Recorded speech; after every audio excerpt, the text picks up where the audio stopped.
offers an exciting variety of wagering opportunities, including tote betting, fixed odd multiples, and betting with your mobile phone. To get started, all you need to do is register by filling in your personal information. Log into your account using Internet Explorer only and start wagering. Take a look at our online tutorial demos so you can take advantage of our powerful wagering features.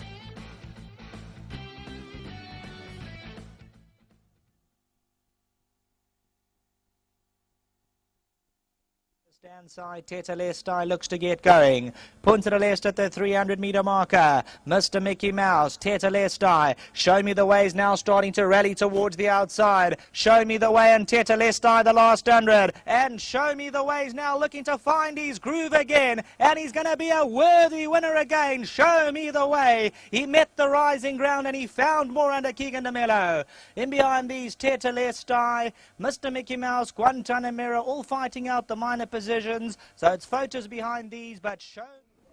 Well, this has got to be the most improved horse in KwaZulu-Natal. He won his maiden in June. He's won 4 in a row now. And yeah, I was speaking to Mark about him, and he's kept rising him into stronger company. Bear in mind, the runner-up gave him 8 kilos. So Mark had placed him beautifully, and he came through and won again. As you say, the most improved horse in KZN, and a gutsy Summerhill horse. Well, he got back from 4-1 to 3-1 with the bookmakers, and you could have got 9-2 and even 5-1 about this horse. Now, this horse going for a 4th time. He looked weighted to have a huge chance in this race, especially when Charles Laird's horses weren't fancied.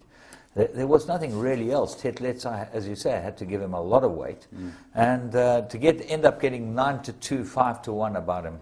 A phenomenal price, and we'll be chatting to Johnny Stark in the next week or so about the new innovation that they've got as far as the Moby's concerned. They didn't use our advert. They've been leaders in a lot of the industry, you know. With But they didn't use our advert. I'm really upset. I'm surprised it hasn't gone viral overseas. No, that advert of ours should have been viral. Had to be wooden in your acting. We're definitely as good as Chad's dad.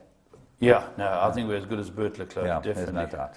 Yeah. Anyway, let's move on and see what we got in current affairs.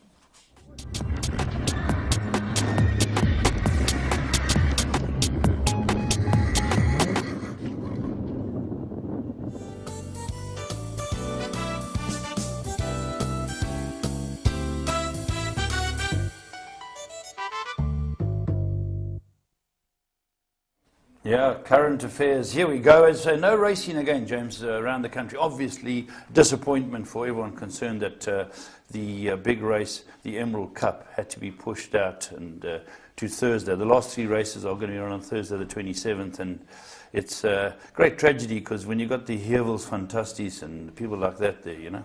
Well, the Heuvels are full of Did they play? Hail, yeah. The Hail Fantastics they were. Full of hail. But what came out of the Emerald Cup was that there was a delay earlier, okay? And if they hadn't announced that there would be new times of the races, they could have got to the start and run the Emerald Cup. Because it was 10 minutes after the advertised start, but because there was a delay, they announced there'd be new times. Now, if they hadn't announced that, they could have actually got to the start and run the race, and the race would have been run. It was quite interesting to watch the whole thing play out. They got there and they fiddled around, then next thing a hailstorm. It's a pity. I saw some strange animal on the track. It's a pity we can't show the public because lightning played havoc with our tapes down here. But very nice for Com because there were listed races in the day, and Com had 1, 2, 3. Com Naidu, fantastic. They ran 1, 2, 3 in the Hampton, which is the sprint race for the older horses, and just shows you. Yeah, well done to him, you know. So for those of you out there, Thursday, we get those last 3 races. We will get to see the Emerald Cup on Thursday. Let's talk international, James, before I get on to yours. I've got a few things to touch on. Just quickly, the Melbourne Cup. Pat Smann was interviewed, and he thinks he can win the Melbourne Cup because he's going down there for Dermot Weld, who's won it twice, and he thinks he can win it. And he's Galileo's choice. He's going down for that race. It's on November the 6th. It's a race that stops the nation in Australia. Yeah. Just touching on that for a moment, James. The French have gone there and won it, the Irish, the English. Well, it looks as I like the Aussies haven't got the I stayers. said the Aussies will never win it again. These guys will kill them. Those poor Aussies, they'll probably stop them importing horses. That will be the next move, you know, for the big races. You can come for the small races, not the big races. James Steyn in Australasia, Muff Hasa, the New Zealand horse there, I think it was joint horse of the year, won his 10th Group 1. Yeah, he's a top horse there. Yeah, it's unique. All right, and Godolphin. Godolphin had sent their top 2 stars to race in races, $1 million races. They both got rolled. Alpha ran unplaced. Yeah. And the other one... Second, the other one ran second. Yeah, what was it called? Questing, I think. Yeah, Questing. Yeah, formerly trained by John Gosden. That was beaten in a ding-dong battle up the hill by Ma Miss Arcadia. So they were a bit disappointing in that they couldn't produce the goods, 2 good horses. And staying in America, Juddmonte International's Khaled Abdullah has now sent Bob Baffert 3 expensive... Bobblehead Bob. Bobblehead Bob. Have you ever read Indian Charlie? Indian Charlie, no. There's a newsletter bought out in America called Indian Charlie. Go to indiancharlie.com. Yes. This guy writes a letter every day, and he just takes the mickey out of everyone. He calls Wayne Lucas dead Duck Darnell. Okay. He calls Bob Baffert Bobblehead Baffert. Okay. Bobblehead Baffert, yeah. And he writes all the Skinner, and he says, my source who wishes to remain unnamed, and then puts his name in brackets. He's extremely funny. Is he what's he called? Indian Charlie, yeah. Indian Charlie. And he writes about if you know a little bit about American racing, and you've spent a bit of time, yes, as I have there, you just pick up what's going on. And he has a full go. He had over the Saratoga week, he had... what was his name? John Magnier, yes, as the priest sitting in the confessional, okay? And all these guys had to go and confess to John Magnier. So you can go into the archives and look up all these various people. The one was Barry White Shoes Irwin. There's only Barry White Shoes Irwin. Had to go and confess to John Magnier. And then John Magnier tells him, what did he call him? He called him Pope John Magnier, whatever, you know, one of the likes of the hierarchy, Cardinal John Magnier. Yeah. So Jonathan Magnier. Indian Charlie, I must look him up. Indian Charlie's But great. Bobblehead Baffert is now getting Baffert, 3 horses from Juddmonte's Khaled Abdullah, because he used to have an interest in the West Coast. He's got Bill Mott on the East Coast, but since Bobby Frankel died, he's had nothing. So they're sending 3 horses down to him. Just talking about Bobby Frankel, they're having an open day at Newmarket Gallops, where Frankel will gallop, getting ready for the Champion Stakes. And the Newmarket guys who we had on the show the other day have organized that they have a brunch there on the heath at Warren Hill and watch the horses work, which has got to be a fantastic PRO exercise. Yeah, you know. it is And apparently they had one last week as a sort of, you know, just as an opener, and it was very, very well attended. Yeah, that must be wonderful to go and see. Because word has it, it's going to be Frankel's last race at Ascot, is that right? Well, it's the last race this year. I don't know if he's going to race again, but £36 a ticket. They've maximised the attendance to 32,000 people at Ascot. Yeah, and yeah, it's going to be a lot of fun. Okay, just what's really building up to a crescendo is, of course, the Arc de Triomphe. Now, there's some interesting stats that account for the Arc, because bear in mind, last year, the British horses didn't run in the first 5. Now, they put out a poll on Racing Post to see who they thought would win, and there were 3 horses came out with 16%, and they were Snow Fairy, Dame Dream, and Orfevre. These are the 3. Now, Orfevre is the Japanese horse, and as we've spoken about... The one is opener, the pre-4, yeah. You know, Dame Dream had beaten Nathaniel a Shorthead in the King George, but Dame Dream just beat a filly called Sharetta, and they say it's going to be a year of the fillies with Snow Fairy, Dame Dream, and Sharetta, and you can get 6-1 about Camelot if he runs. What do you think? With a run, or is that 6-1? 6-1 with a run. I'm sure they'll run him there. They're not going to take on Frankel. Yeah.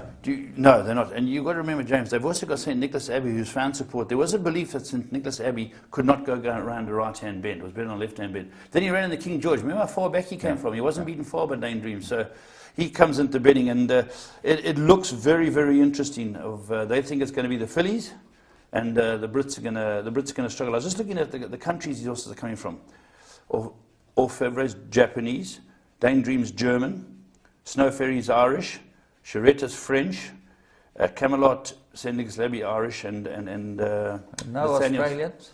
Big part. No Australians, no New Speed Zealanders. horses. Speed Just horses. shows you. You see, No those, South Africans because no South Africans because we're not allowed to go, not because we're not good enough. Yeah, okay, we're not but allowed no to. Australians, no New Zealanders. That's quite interesting. Yeah, it is quite interesting. But it's building up to be a fantastic race. You know, it's going to be the most interesting for a long time. Well, we'll be talking about it, building up to it. Two or three other things. John H. Bassett got 10 years. He's a Californian trainer, okay, for using this frog juice, it's called.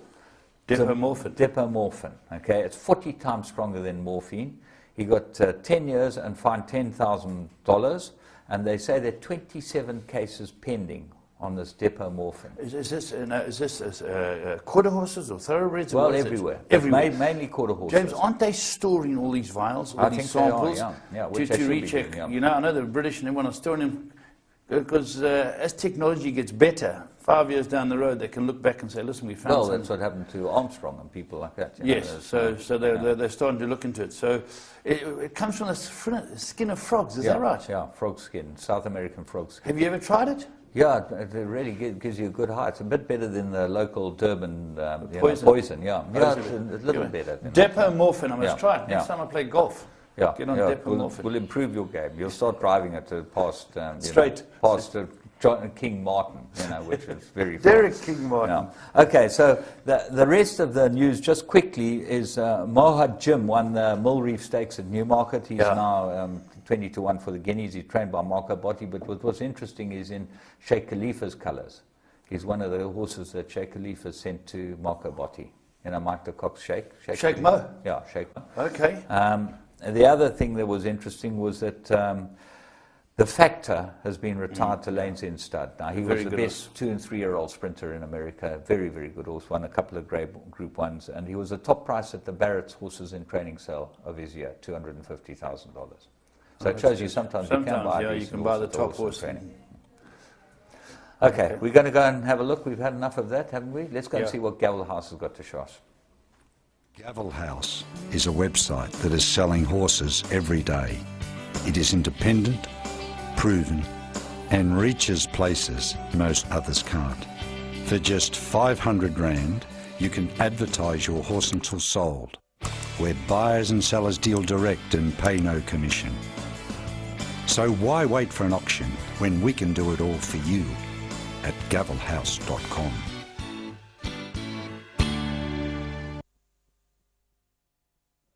James, we've got Feather Soft for 90 grand, proven mare by Goldmark. Yep. James, I believe last week the horse was sold. Aces High was sold. He was on the thing and sold back into Charles's stable. Charles Laird still got him. And and I think the other good filly was sold as well, Slinky Malinky. Yes, we're putting them up. They're definitely getting sold. And here's another one, James. What do you think of this? Bold Attitude. Now, this is I know this horse from I think it's from Mike Miller's stables. 7,500 for 10%. You can go onto the Gavel House site, and it tells you all about it. You can look up the pedigree. Who to contact? Who to contact. I think it's Mike Miller's horse, and looked like a very nice horse. So he's obviously putting together shares in the horse. It's a good site to go on. There's a lot of horses becoming available. People are realizing you can move them. For 500 Rand, you can get a horse up there, and you've got a chance of moving it. Right, well, we're going to move on to our man in studio later on, and that's in your call, none other than Bram van Heesteen. Now, do you know this character? Because I've got to interview the guy. Well, listen, you'll have a lot of fun with him. You know, he hasn't made money for nothing. He's a clever man. He's made a lot of money, and find out. Maybe you should be interviewing him. He's probably too clever for me. No, James. No. You're in comfort zone here. In the chair of yours, you're comfortable. Okay, I'm comfortable. We will be back with Bram van Heesteen.